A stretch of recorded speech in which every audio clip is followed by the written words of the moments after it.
Hola, hola chicos, ¿cómo están? Bueno, vamos a ver este parcial, chicos.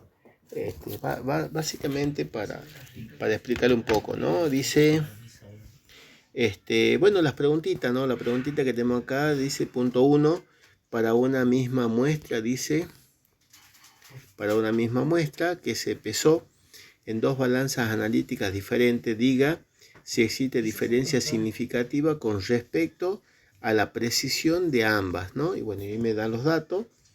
El punto 2 define, dice que es el límite de confianza, el sesgo, y el punto 3 dice hacer una gráfica general de la señal en función de la concentración y marcar los parámetros, límite de concentración, límite de detección y límite de la respuesta lineal.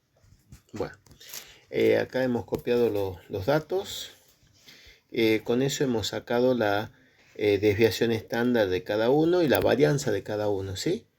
Y bueno, se aplicó el test, el test, el TGF, ¿sí? Ahí tenemos el TGF. Aplicamos, ¿no es cierto? Decimos, primeramente, la hipótesis nula, que no hay diferencia significativa entre las varianzas. La precisión se expresa con la varianza también, ¿ah? La hipótesis alternativa, que si hay diferencia significativa, el grado de significación 0,05 o 95%. El F calculado sería la varianza mayor sobre la varianza menor, 0,0488 dividido en 0,0129 me dio 3,78. Bueno, y después hemos sacado el F de tabla. El F de tabla hemos entrado con la varianza mayor y el grado de libertad por arriba. 1, 2, 3, 4, 5, o sea, con 4. A ver. No. 1, 2, 4, 6. Sí. Con grado de libertad con 5 por arriba por la varianza mayor y del costadito con 4. Y bueno, me dio que el F de tabla es 9,36. Entonces, como el F de calculado es menor que el F de tabla, se acepta la hipótesis nula, ¿sí? Se acepta la hipótesis nula y por supuesto la conclusión es que no existe diferencia significativa entre ambas varianzas para una probabilidad de 95%. Así es como tenemos que hacer el ejercicio completo, chicos, ¿eh? Bueno, me pedía también algunas definiciones. Tenemos acá el límite de cuantificación que se le llama. Es la menor cantidad de analito que puede ser cuantificada con una exactitud aceptable, dice, según el método usado, ¿eh? Se considera el límite de cuantificación adecuado a la concentración que da una respuesta igual a la señal de blanco más 10 veces la desviación estándar, ¿sí? Esa era la definición. También me preguntaba del sesgo. ¿Sí? El sesgo se define como la diferencia entre el valor promedio obtenido en forma experimental y el valor de referencia considerado como verdadero, ¿sí? Ese es el sesgo, ¿no? Bueno, y la gráfica, ¿no? Indicando el límite de cuantificación, el límite de la respuesta lineal, el límite de detección, ¿sí? Bueno, y ahí teníamos esto con respecto a estadística. Ahora vamos con las preguntitas de espectrometría UV visible. La primera dice hacer la gráfica de la función de error. Función de error dice en función de la transmitancia en por ciento y explicar, dice, en qué ámbito de transmitancia existe un menor error posible. Ese es un punto 1. El 2 dice escriba la ley de Bird para unidades de parte por millón y explicar cada término. El tercero dice para una celda de 2 centímetros hay una transmitancia de 0,50.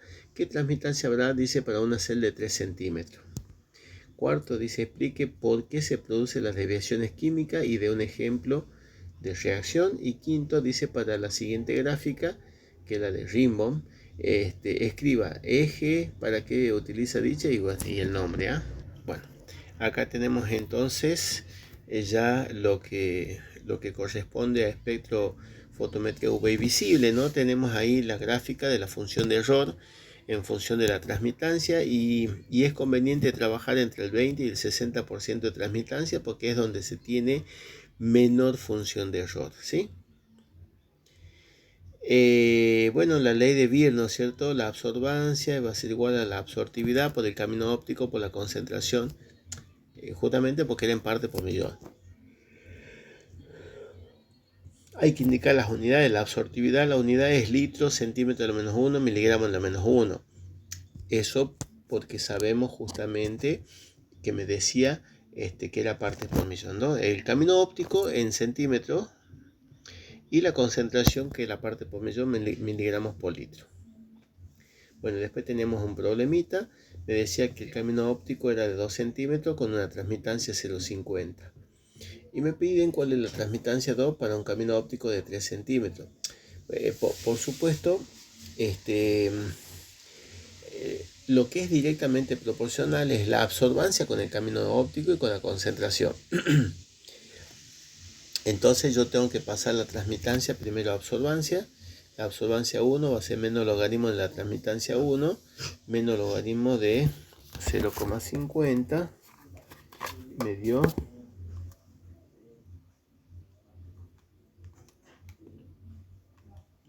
0,30, me dio 0,30, ahí está como borradito, pero el 0,30. Entonces ahí sí ya, o hacemos una regla de 3 o aplicamos esta formulita, ¿no? Absorbancia 2 sobre absorbancia 1, camino óptico 2 sobre camino óptico 1, despejo la absorbancia 2, entonces pasa la absorbancia 1 multiplicando, reemplazo y me dio 0,45. Eso lo paso a transmitancia como el antilogaritmo de menos absorbancia, de menos 0,45 me dio 0,355, lo multiplico por 100 y ahí tengo la transmitancia 2 en por ciento.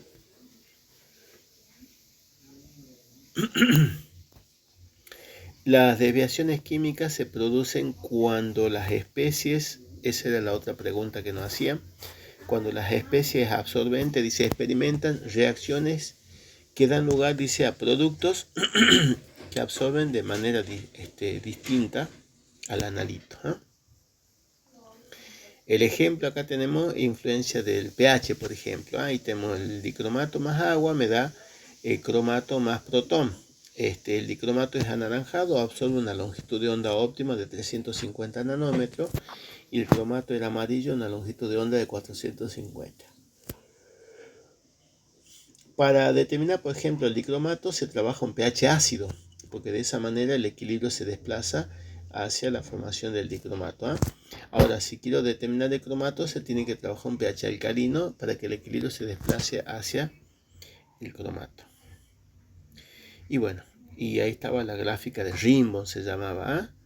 Gráfica de Rimbaud se utiliza para determinar el grupo de patrones, o sea, sus concentraciones, con el que se deberá construir la recta de calibración, ¿sí? O sea, con la gráfica de Rimbaud yo me fijo entre qué concentraciones tengo que elegir para poder graficar la curva patrón. Que lo que se grafica es 1 menos la transmitancia, que eso se llama absortancia, o 100 menos transmitancia por ciento, en función del logaritmo de la concentración, ¿sí?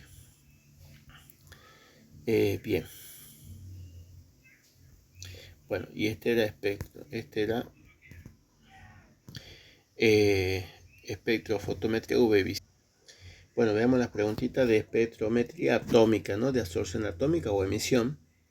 Punto 1 dice A, explicar, dice, en espectroscopía de emisión atómica, ¿para qué sirve la llama? B dice de qué se compone la llama de fotometría de llama. Y C, escribir la ecuación de Boltzmann. Y el punto 2 dibuje, dice, el esquema de emisión, de espectroscopía de emisión, y explique cada parte. Tercero dice, calcule la concentración de la muestra por el método de patrón cercano. Bueno, y ahí me da los datos, ¿no? Me dan las diluciones y la intensidad de emisión para el potasio. Bueno, el punto 1A. en la espectroscopía de emisión atómica, la llama sirve para generar la nebulosa atómica y producir la excitación de los átomos en estudio. B dice la llama está compuesta por el cono interno, donde se produce la combustión primaria de los gases de la llama que son óxidos, que son oxidados, perdón. El cono interno tiene lugar, dice, una combustión completa. El interconal, ¿no? El cono interconal tiene una combustión completa, perdón, y es la parte más caliente de la llama, es la que se utiliza en el análisis, ¿sí? Y el cono externo es una zona de combustión secundaria, es la región más fría por el aire circundante y es poco útil. Bueno, esta es la ecuación de Boltzmann. Es la fracción de partículas va a ser igual a, que es una constante, por el exponencial neperiano elevado a delta de E sobre K por T. Bien, y el esquema correspondiente a emisión atómica es, ahí tenemos la llama, ¿no? La llama es la que genera la nebulosa atómica y excita los átomos, Bueno, después está el monocromador, donde se elige la longitud de onda, y el detector, ¿sí?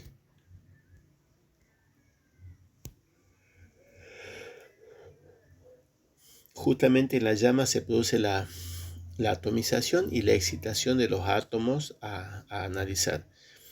El monocromador dice el cual se elige la longitud de onda que corresponde al analito en estudio, y el detector, que es un fotomultiplicador.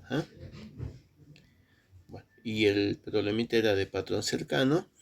Entonces tenemos que aplicar la fórmula, ¿no? La concentración de la muestra va a ser igual a la intensidad de emisión de muestra por la concentración de patrón sobre la intensidad de emisión de patrón por la dilución de la muestra sobre la dilución de patrón, ¿sí? La concentración de patrón me daba 4,5 miliequivalentes por litro. Bueno, volumen inicial, o sea, el volumen concentrado es 0,5 y volumen final 50. La intensidad de emisión de patrón también coincide 4,5, y bueno, ahí calculamos la dilución del patrón, ¿sí? 1 sobre dilución es volumen del diluido sobre volumen del concentrado, 50 dividido en 0,5 me da 100. O sea que la dilución del patrón es 1 en 100. Por lo tanto, ahora ya reemplazamos y calculamos la concentración de la muestra, ¿no? La intensidad de emisión de la muestra era 3,9, la concentración del patrón 4,5, intensidad de emisión de patrones 4,5 también. La dilución de la muestra es, y bueno, ahí nos fijamos, ¿ve? La que daba 4,5, no, 45 me dice. Ahí está, 3,9 sería 1 en 200, o sea, una dilución sería 200. 200 sobre la dilución del patrón, que es 100. Y bueno, y me da 7,8 mil equivalentes por litro. Bueno, acá tenemos lo que es la turbidimetría y la nefelometría, las preguntitas, ¿no?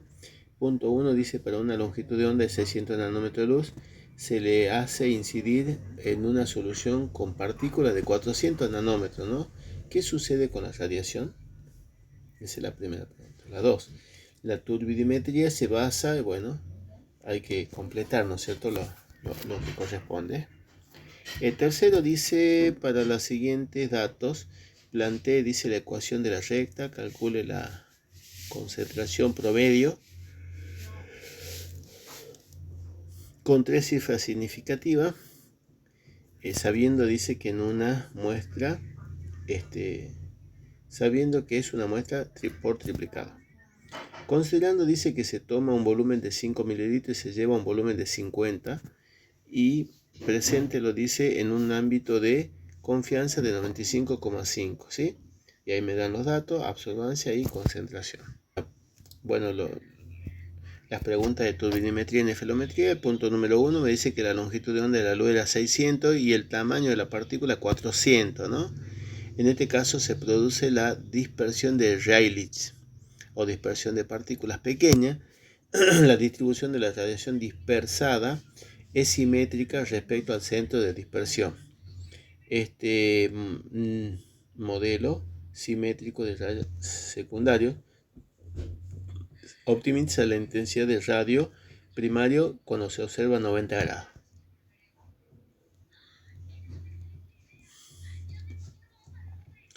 Bueno, el 2 dice que había que completar la turbinometría. Se basa, dice, en la medición de la disminución de la potencia transmitida, dice, por una fuente al incidir sobre la solución de la muestra debido a la dispersión sufrida. Era la disminución de la potencia transmitida en función de la potencia incidente, ¿sí? Bueno, y ahí está el punto 3. Ahí tenemos los datos, ¿sí? Entonces teníamos que, aplicar justamente lo que corresponde a la mejor recta para sacar, sacamos el promedio de la absorbancia, 0,063. Entonces ahí tenemos, ¿ves? Aplicamos, ¿no? La formulita. 0,083 menos, o sea, esa es la ordenada y la pendiente menos 5 por 10 menos 4 de la concentración. Entonces, de ahí, bueno, la concentración medio promedio va a ser la absorbancia menos 0,083 sobre 5 por 10 menos 4, y eso me da un valor de menos 40. La dilución acá es 50 sobre 5, 10. Y bueno, en ese caso la concentración va a ser 40 por 10, 400. Bueno, y por último vamos a las preguntas de potenciometría, ¿no? El punto 1A dice: explique el electrodo de plata, cloro de plata. El B, escriba el potencial y explicar, dice, qué se establece con el mismo. El 2, señala, dice, las partes y explicar, dice, para qué sirve, qué se mide. Bueno, ese es el electrodo indicador, ¿sí? Tercero, realiza la gráfica para un electrodo indicador de segunda especie, escribiendo consigo el potencial ya modificado. El cuarto dice: calcular la concentración del sulfuro en molaridad. Considere, dice, que aplica, ahí tenemos, ¿no? ISE, que posee, dice, la concentración del patrón 0,06 molar junto con el potencial 640 milivoltios. Y bueno, y de la muestra se posee un potencial de 647 milivoltios. Bien, ahí tenemos el punto 1A de potenciometría, el electrodo de plata, octavo de plata. Este electrodo está formado por un alambre de plata en contacto con sus iones provenientes de una disolución de cloro de plata saturada y con iones cloruro del cloruro de potasio.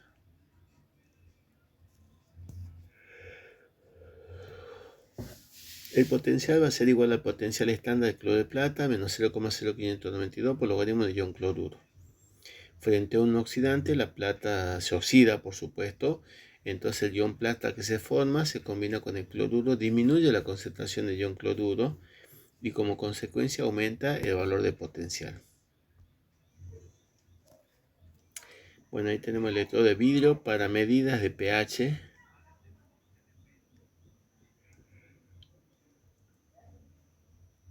Tenemos el electrodo de referencia interno, la membrana de vidrio y la solución interna. Y bueno, después el tercero, electrodo de indicador de segunda especie, ¿no? Plata, cloro de plata en presencia de cloruro de potasio, ¿sí? Bueno, hay un alambre de plata, tenemos una solución de cloro de plata con cloruro de potasio, ¿sí? Y hay un tapón poroso. Y tenemos, bueno, al final también, ¿no? Cloro de plata con cloruro de potasio con cloro de plata sólido. Y el potencial indicador, bueno, es ese valor, ¿no? Potencial estándar, menos 0,0592 por la concentración de ion cloruro, o lo puedo poner en función del potencial de ion cloruro, por eso queda potencial de estándar de cloro de plata más 0,0592 por el potencial de ion cloruro. Bueno, y acá ya había que calcular el potencial para una muestra. Aplicamos la formulita. El potencial de total menos el potencial de patrón sobre la desviación estándar más el potencial del patrón. Bueno, hay que calcular, ¿no es cierto? El potencial del patrón es menos logaritmo de 0,06, 1,22. La desviación estándar es dividido en 2, me da 0,0292. Y bueno, y ahí tenemos el potencial de la muestra y el potencial patrón. Y bueno, y ahí tenemos justamente el potencial de la muestra. Bueno, ahí reemplazamos, ¿no? Y me da 1,46. Y bueno, entonces, ¿cuál es la concentración de la muestra? Es el antilogaritmo de 1,46, me da 0,0347. Y este sería el examencito, chicos, chicas, ¿eh? Así que éxito para mañana, ¿sí? Éxito. Y bueno, después me cuentan cómo les fue, ¿eh? Nos vemos, chao.